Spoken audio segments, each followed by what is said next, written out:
Describe a new law you would like to introduce in your country. You should say what law it is, what changes this law brings, whether this new law will be popular, how you came up with the new law, and explain how you feel about this new law.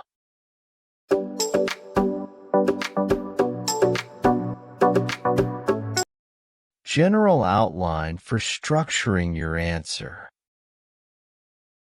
Introduction. 1. Main ideas. Briefly introduce the law you would like to introduce. State the purpose of this law. Mention its significance in the current context. 2. Appropriate conjunctions. To begin with. Firstly, initially. What law it is. 1. Main ideas. Describe the specific aspects of the law. Explain the main objective of the law. Discuss the areas or issues the law aims to address. 2. Appropriate conjunctions. For example, such as specifically. What changes this law brings. 1. Main ideas. Highlight the expected improvements or benefits. Discuss potential challenges or drawbacks.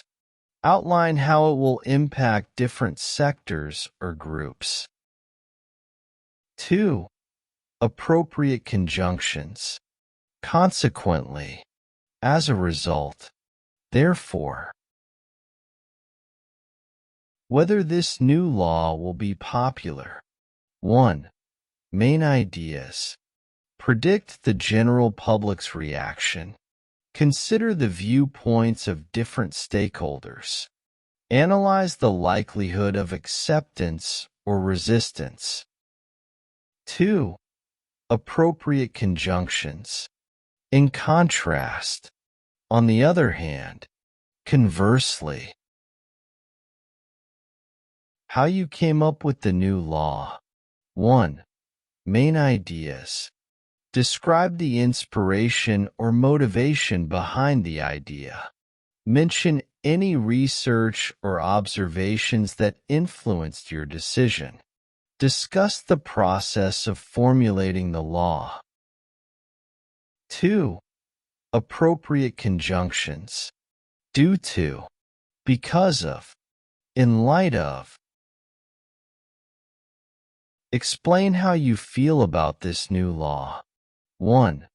Main ideas. Share your personal feelings and opinions about the law.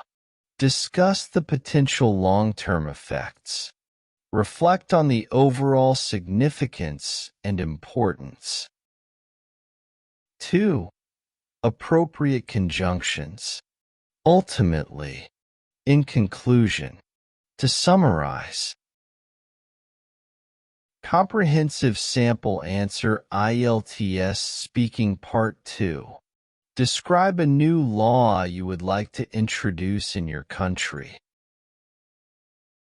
To begin with, the new law I would like to introduce in Vietnam is the Mandatory Recycling and Waste Management Law. The purpose of this law is to significantly reduce the amount of waste that ends up in landfills and to promote a more sustainable and environmentally friendly approach to waste management. This law is highly significant in the current context where environmental pollution is a major concern. For example, this law would require all households and businesses to separate their waste into recyclable, non-recyclable, and hazardous categories. The main objective of the law is to ensure that recyclable materials are properly processed and reused, while non-recyclable and hazardous wastes are disposed of in an environmentally safe manner. Specifically, it addresses issues such as excessive waste production and improper disposal practices that contribute to environmental degradation. Consequently, the introduction of this law is expected to bring numerous benefits. Firstly, it will lead to a cleaner and healthier environment as less waste will be dumped in landfills. As a result, recycling industries will grow, creating new jobs and economic opportunities. However, there might be challenges such as the initial resistance from the public and the need for adequate infrastructure to support the law. Therefore, it will require comprehensive public education and significant investment in waste management facilities.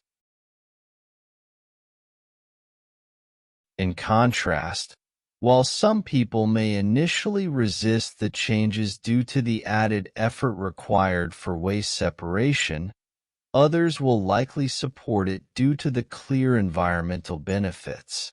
On the other hand, businesses may have concerns about the additional costs, but they may also see it as an opportunity to enhance their corporate social responsibility image. Conversely, the overall popularity of the law will depend on how effectively it is communicated and implemented. Due to my observations of the increasing waste problem and its negative impact on the environment, I was inspired to think of a solution. Because of extensive research into successful waste management practices in other countries, I formulated this law.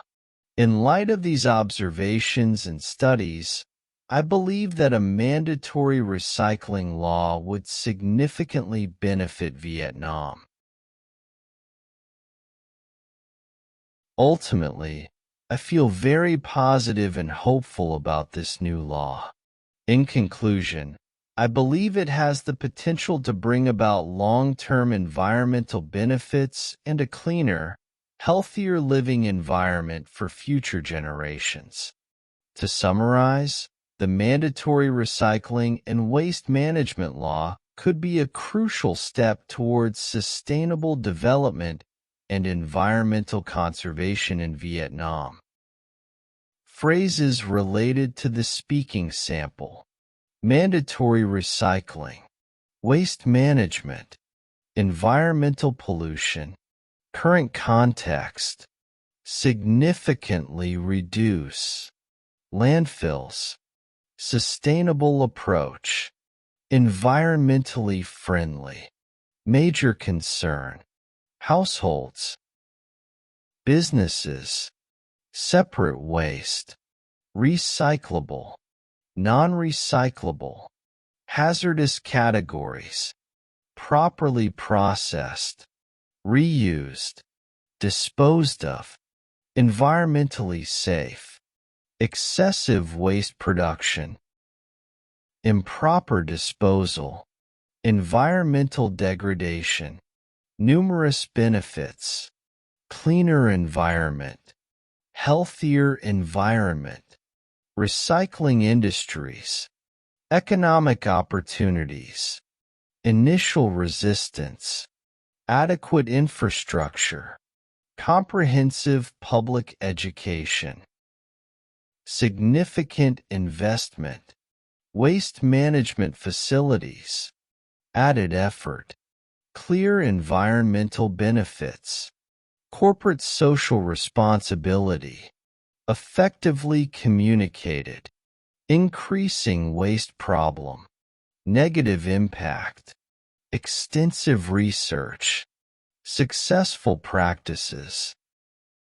Formulated this law, observations and studies, significantly benefit, positive and hopeful, long-term benefits, cleaner living environment, future generations, sustainable development, environmental conservation, crucial step